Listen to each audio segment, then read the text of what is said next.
E olha só o que aconteceu essa semana. Bom, para muita gente foi uma semana normal como todas as outras, porém, muita coisa importante aconteceu no mundo da economia. Foi o petróleo que disparou de novo, os juros que ficaram travados, a bolsa aqui nos Estados Unidos que teve novos recordes, a bolsa brasileira que perdeu força e sabe o que é o pior disso tudo? A maioria nem percebeu o impacto, mas é por isso que você tá aqui no Gabe Invest para a gente fazer o nosso resumo da semana. E essa semana foi silenciosa, mas cheia de sinais importantes. Olha só, o petróleo chegou a bater praticamente $114, mas deu uma leve recuada no final da semana. O Ibovespa perdeu força, ficou abaixo dos 190 mil pontos.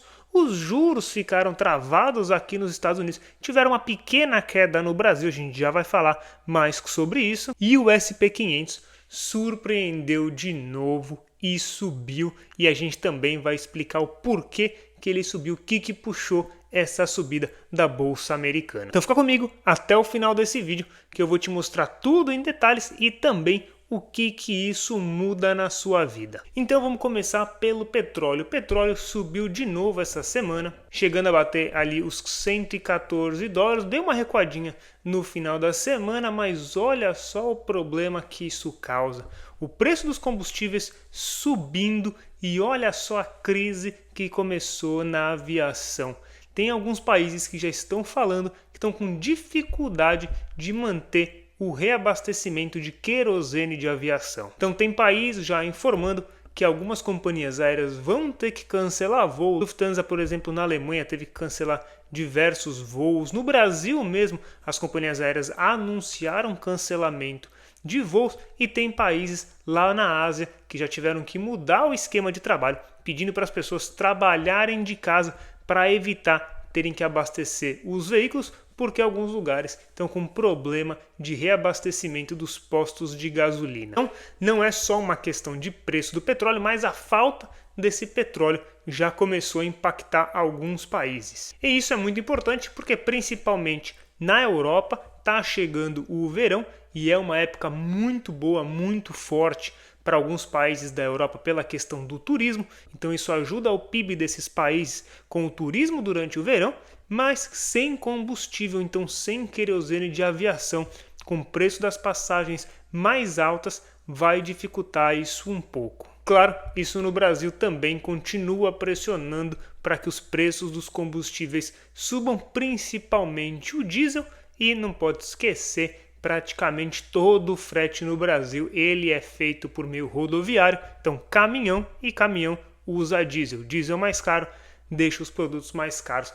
Então estão todos os países de olho na inflação causada pelo aumento do preço de petróleo. Vamos ver como que o petróleo vai se comportar na próxima semana, mas fechando a semana pouco abaixo ali dos $110. O Ibovespa aqui na semana anterior tinha subido forte, a gente até achou que ia ali bater os 200 mil pontos, ele beliscou os 200 mil pontos, mas nessa última semana ele perdeu um pouco de força, teve um fluxo de capital menor, como estava acontecendo no começo do mês de abril. Para o final do mês, esse fluxo de capital estrangeiro indo para o Brasil, indo para a Bolsa de Valores, ele caiu, e aí isso também fez com que os preços das ações parassem de subir. Então o Ibovespa fechou a semana um pouco abaixo ali dos 190 mil pontos, não foi dessa vez que bateu os 200 mil pontos, mas quem sabe muito em breve. Vamos acompanhar também o que está acontecendo, principalmente para acompanhar as ações, as empresas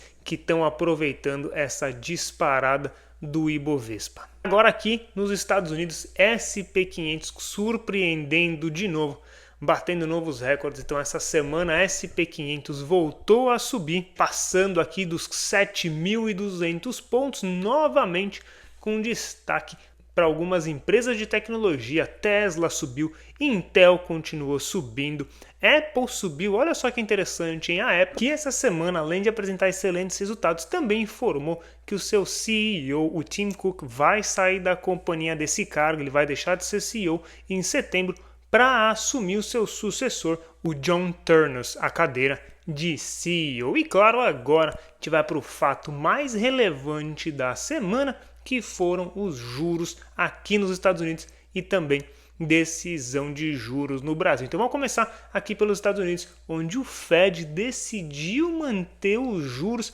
entre 3,5% e 3,75%. Então o FONC aqui nos Estados Unidos decidiu manter os juros na mesma faixa que já estava desde a reunião anterior e informaram que essa decisão veio principalmente pelos sinais de aumento da inflação causados pela alta do petróleo. Então lembra, petróleo, combustível, gasolina. Gasolina aqui é utilizada muito nos Estados Unidos para meio de transporte, automóvel. Então, com a inflação do transporte, o Fed decidiu segurar os juros, sem baixar, sem mexer nada. Decidiu segurar os juros porque está um pouco assustado com esse aumento da inflação e também informaram que pelo fato da inflação das tarifas aqui nos Estados Unidos, resolveram dar uma segurada nesses juros. Também, presidente do Fed, foi a última reunião dele como presidente. Já na próxima reunião do Fed será outro chair, outro presidente do Banco Central aqui nos Estados Unidos, do Federal Reserve. E no Brasil, o fato também foi o Copom decidindo a taxa Selic, mas já no Brasil resolveram baixar em 0,25%. Então agora colocando a Selic a 14,5% ao ano, que ainda é uma taxa Selic muito alta, dificulta para as empresas, dificulta para o empreendedor, dificulta para quem quer tomar um empréstimo. Isso também atrapalha o financiamento de imóveis, continua deixando caro o financiamento residencial, que dá uma bela de uma segurada na economia e acompanhado pela quantidade de empresas pedindo recuperação judicial porque não estão aguentando esses juros nesse patamar. Então vamos ver o que vai acontecer daqui para o final do ano, se esses juros vão dar uma aliviada para dar um pouco de fôlego para as empresas e colocar a economia para voltar a rodar. A gente vê aí provavelmente uma trajetória de queda nos juros, mas dessa vez foi com parcimônia, a apenas 0,25 de queda na Selic. Então ninguém quer mexer muito agora, nem aqui nos Estados Unidos, nem no Brasil. Os bancos centrais estão com cautela, querendo enxergar o que vai acontecer com o petróleo nesse patamar, até onde vai essa inflação pela questão nos combustíveis. Então vamos acompanhando para a gente saber o que vai acontecer. Agora, a maioria das pessoas acham que economia é alguma coisa distante, mas olha só como tudo isso realmente influencia no seu dia a dia, no seu bolso, não só nos seus custos, então no custo de combustível para você, custo dos alimentos, no seu custo de vida, mas também nos rendimentos dos seus investimentos. Para isso, você tem que lembrar que as pessoas querem investir, mas antes de investir, você precisa poupar, você precisa guardar para ter esse dinheiro disponível para investir, que no caso agora você conseguiria utilizar esses juros altos para melhorar os seus rendimentos. Todo esse cenário mostra uma coisa muito importante, que o mundo não está previsível. E por não estar previsível, é exatamente por isso que é sempre importante lembrar: diversificação, paciência, isso daí sempre importa, e consistência.